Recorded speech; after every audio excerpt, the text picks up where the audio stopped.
Here's the truth. You didn't leave your childhood at the altar. Whether you realize it or not, the way you give love, the way you receive love, the way you handle conflict, and how you respond to stress came with you into your marriage. Some of it helps you, some of it complicates things, and most of it isn't even something you chose on purpose. Today, I want to walk you through three common ways your childhood is showing up in your marriage. I want to help you get some clarity so that you can understand what's shaping your relationship and decide if you still want it to. Let's check it out. Winning couples. Listen, are y'all ready for this conversation? Today, we are talking about three specific ways your childhood is still impacting your marriage. And I want to disarm you right away. This is not about accusing you, it's not about accusing your spouse, it's not about accusing your parents. But awareness is really important because so many couples find themselves having a hard time getting on the same page, having a hard time understanding themselves or their partner. And it's because a lot of stuff that happened.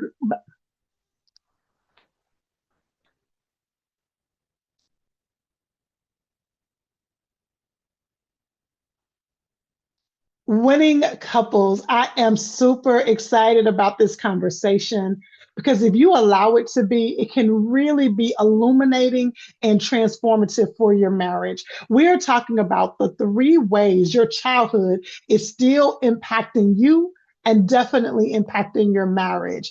This is what I want you to consider. Is there a couple that you hold in high esteem? We're not talking about couple goals because I tend to shy away from that because every marriage has something. But is there a couple that you've seen along the way that you really feel like they have a strong marriage? Whoever that is, get them in your head. They are still dealing with childhood realities. All of us are. It's just the truth. Now, hear me. Awareness is not accusation. This is not about you accusing yourself, accusing your spouse, and definitely not accusing your parents or your partner's parents. Don't be coming for your mother in law. Don't come for your father in love.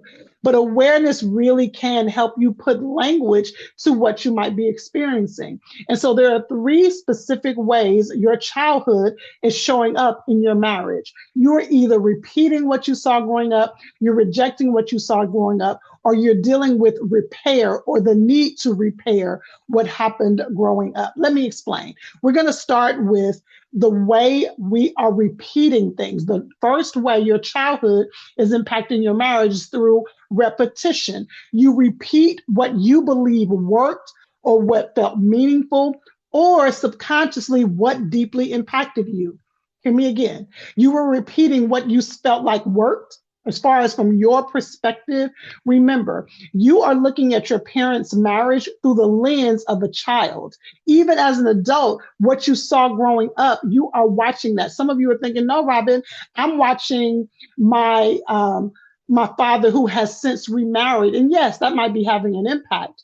But I want you to understand the impact I'm talking about are those impacts that are those things that were impacting you as you were developing, right? So you did not see a mother and father together. That still impacted you, right? How you saw your parent operate with your parent if they were separated, that is impacting you.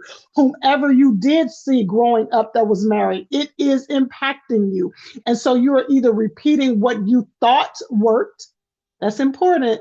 You're repeating what you thought worked. Did it work? I don't know because I don't know your parents or I don't know the people who influenced you.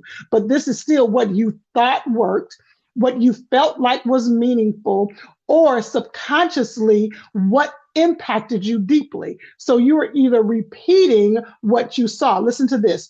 Repetition is when you bring forward the patterns from your childhood, not because those patterns were perfect, but they shaped how you understand love, how you understand family, how you understand responsibility.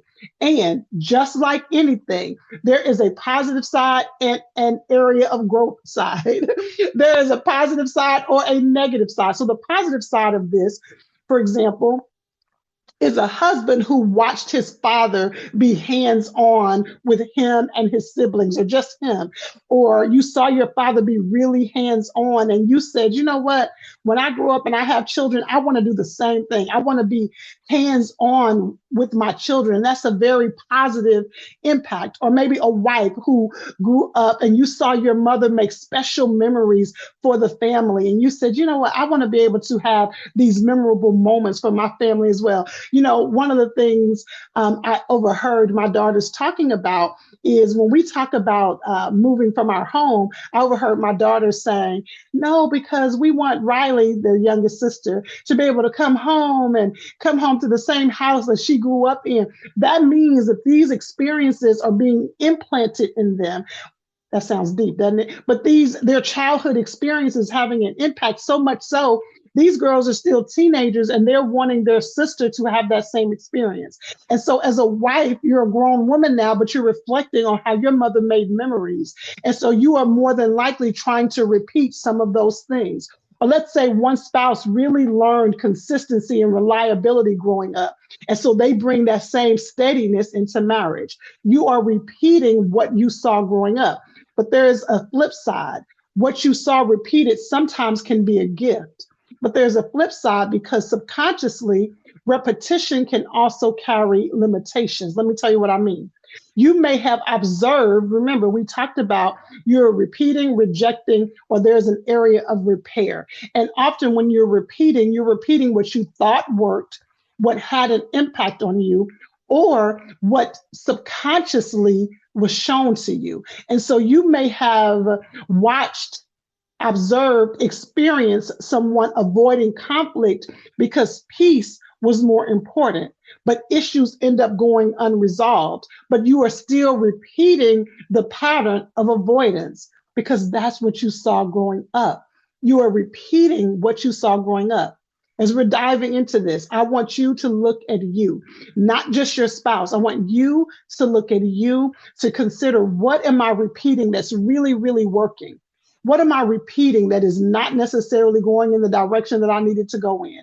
And what needs to be repaired? So repeating, you might be avoiding conflict, or you might have watched somebody in your life overfunction in order to keep all the things together. They were always exhausted. They were always tired. They were always taking really deep breaths because they were overwhelmed, but you saw them overfunctioning, and without even realizing it, you're taking on that same pattern. You're repeating what you saw growing up.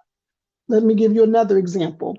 You might have observed somebody not show a lot of emotion. They were very stoic, whether it was your father, whether it was your mother, they were very stoic. They didn't express themselves. And without even realizing, you're repeating that same pattern in your marriage. Now, watch this. This is what's so powerful about it. Remember, I kept saying you're repeating what you thought worked well. So just because you didn't hear your family, your parents arguing a lot, or you didn't hear anybody raising their voice, you're thinking, reserve your emotions, don't show what you're feeling, because that can keep things at peace. But that may not have served the marriage well. You may be repeating what you appreciated without noticing how it's impacting your marriage. If you watch any of the videos we have on the channel, you will see me talk about the two of you creating what works for your marriage. But you cannot do that if you don't slow your life down. So look at the things that you have brought into the marriage and whether or not it is really serving your union. So we talked about the things that you are repeating. Let's get to what you might be rejecting. You may be intentionally choosing a different path. Remember, I said these have a positive and a negative side and an area of growth. Let's look at the positive side of rejecting some things. For example, you might be a wife that noticed your mother nagged all the time. Your mother was always complaining. She was always having something negative to say. And you noticed that and you said, I'm not going to be that kind of wife. I am not going to nag. I'm not going to complain. I'm not going to point out all the things that were wrong. And that's positive because your spouse is not receiving that level of critique. Or maybe you are a husband and you watched your father come home, plop down on the couch, not do anything with the children, not help around the house, not cook. And you saw your mother was tired all the time. And you said, I'm not going to do that. I am not going to cause my wife to feel that she has to carry everything by herself. I'm going to make sure I do the opposite. We are repeating or we are rejecting. And you might be deciding, you know what, I am not going to do what I saw my father do. Or maybe you are someone who said, you know what, I noticed that my parents never really had a hobby. They never did anything together. And you make it a point to find fun things for you and your spouse to do. You are rejecting what you saw. Watch this. These decisions often can come from a place of wisdom. You just want to do better, or it might be because you really saw that as a child and really decided that was disappointing to you, and you didn't want to do that to your partner. You are intentionally rejecting. However, remember, I told you there's a flip side to it. Let's talk about the other side to this, because you might be doing the opposite of what you saw growing up without realizing the new problems it could be creating. Let me give you a few examples. So you watched your, let's choose your father this time. You watched your father never really express dissatisfaction for anything that was going on. He just took it on the head. He just took it on the head. He just took it on the head. So you decided, oh no, that ain't gonna be me. I'm gonna reject. I'm gonna tell everything that bothers me. I'm not gonna just sit back and be quiet. No, I'm gonna let my partner know. You're going so far to the other side. You are rejecting everything you saw, but you might be taking it a little bit too far. Another example, maybe your family or your parents, your mother or your father was really, really strict. They were really strict. The family felt very rigid. So you reject any type of structure. You want everything to be flexible. You want everything to be easygoing. You don't want any type of structure. And let's marry this to the person you're married to, who thrives in structure. And so you are so busy rejecting the structure, and you may not consciously be aware that you are simply trying to reject what you saw. Your spouse really needs structure because maybe he or she grew up without any structure and it made them feel overwhelmed. So they are craving structure. Can you see how those two things are clashing with one another? We are repeating or rejecting, and we're doing a combination of them both. And when the two of us don't slow down and understand ourselves, that's why I said, listen to this conversation through a lens of understanding you. We don't understand how we are creating something out of a subconscious reaction and not out of really creating a plan for our marriage. Remember this, we are either repeating or rejecting. And when it comes to rejecting, you cannot help create a healthy dynamic if you are choosing things from the past without even realizing it. Woo! Okay, let's keep going. So we've talked about the fact that you are either repeating, you are rejecting, or watch this. Now, this is a little bit more nuanced, so I want you to hear. Remember, I said you are trying to repair a wound. This one we're often not aware of, but without even realizing it, we're hoping that our marriage is going to heal a wound that happened in childhood. Watch this. This is the note I wrote. Often we are unconsciously or subconsciously looking for our spouse to give us what we didn't receive growing up. Tell you something that may surprise you. Most couples don't pause their marriage because something is terribly wrong. They pause because something matters. Strong marriages don't wait for crisis. They don't wait for resentment to build up or for distance to feel scary. They pause on purpose. That's why I created the free 3-day marriage reset. This isn't therapy. It's not about pointing fingers. It's a short, private audio experience designed to help you slow down just enough to recenter, stand guard on what matters, and choose direction together or even on your own. Each day is brief, no awkward exercises, just intentional pauses to help you notice what's really going on beneath the surface of your marriage. Remember, healthy marriages reset too. So before Valentine's Day, or honestly, before another season passes, give your marriage 3 intentional days. You can start right now. It's free, it's private, and it's designed for real life. Now, I want to briefly, very quickly talk about this idea of attachment. There is a clinical term called attachment theory. And attachment theory suggests, and you ask any therapist, almost all of us agree with this theory. Attachment theory suggests that we all have an attachment style. And our attachment style is created based off of our childhood upbringing. Those who were responsible for our caregiving when we were children, those people that helped shape us. Was it your grandmother? Was it your grandfather? Was it your mother? Was it your stepmother? Those people begin to shape, or they shape your attachment style. There is an anxious attachment style, there's an avoidant attachment style, and there's a secure attachment style. And what makes it complicated is that our attachment style may have occurred initially in childhood, but some research has shown even when you get into high school and college, your attachment style might be impacted. And not only that, what it makes it even more interesting is that you may have one attachment style with your spouse and a totally different attachment style with your friends. Why is this important? Remember, when we're talking about repair, we're either repeating, rejecting, or trying to repair. When it comes to this conversation about repairing, you are often looking for your spouse, not consciously, but subconsciously, to heal a part of you that occurred when you were a child and is most often connected to your attachment style. Remember when I started out this conversation and I said, this is not about blaming you, your spouse, or your partner's parents or your parents. It's not, because we're all adults. And like I said, all of us are impacted by our childhood, even if we feel like we had the best childhood ever. That's impacting how you're showing up in your marriage. So this is not about blame.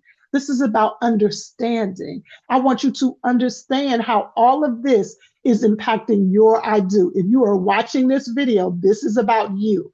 It is impacting your I do. Now, this is an important thing when it comes to the repair piece. Your spouse absolutely can support your healing, but they are not responsible for your healing. It's very important. Now, I could do a whole video on how you're not responsible for your partner's healing, but you also shouldn't be the one re-injuring your partner. But that's another conversation for another time.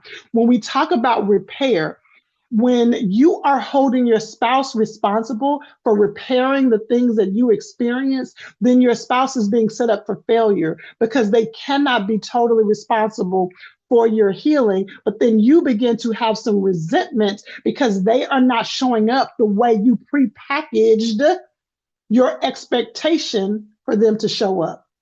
That makes your partner feel like they can never do enough. They can never fix the things. They can never solve all the issues because they are not capable or called to heal those wounds. And then you may perpetually feel disappointed because you feel like something keeps dropping. That's why it's so important for us to all do our work. That's why I talk to you about your attachment style. You can take an assessment to figure out your attachment style so that you can understand what you might have outsourced to your partner. That's really your responsibility. All right, y'all. I hope that this conversation, the 3 ways our childhood is impacting our marriage, you're either repeating, rejecting, or looking for repair. So you're like, Robin, I hear you. This is really good. Girl, thank you for this information. What do I do? Here is one simple step, okay? I want you to do this one reflection exercise. I want you all to sit down and answer 3 questions. Jot these down, okay? Question number 1. I want you to fill in the blank. You're going to say, growing up, I learned that love looked like, fill in the blank. What did you see love look like? I saw love look like sacrifice. And so when someone is not sacrificing for me, I feel like they don't love me. I saw that love looked like avoidance. It seemed like in order to love somebody, you had to avoid any tough conversations. Growing up, I learned that love looked like, fill in the blank. Then I want you to answer this question. How might that be shaping how I show up in my marriage today? I saw love look like this. And I think that's impacting how I show up in my marriage because of this. Here's the last question. The 2 of you are going to answer whatever you came up with. Is this still serving us? Is what I expected, what I saw, how it's causing me to show up in the marriage, is this still serving me? You each are going to answer these questions. You're going to see what comes out of this. If you get stuck, that's okay. You can say, you know what? I'm having a hard time figuring this part out. What do you see in me?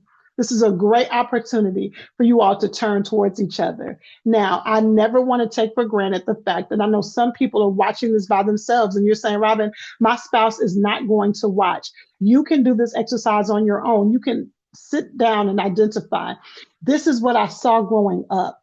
This is how it's shaping how I show up in marriage. Is this still serving me? You can start with you. What did the prophet Michael Jackson say?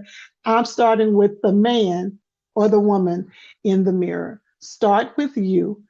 Pray about God opening up an opportunity to start this conversation with your spouse, and then see what happens when you start being conscious about how your childhood is impacting your I do. Let me know your takeaway from this video. Comment below, share the video, just like the video. When you do, it moves it up in the algorithm. I am committed to helping you all win in your marriage, and I'll see you next time.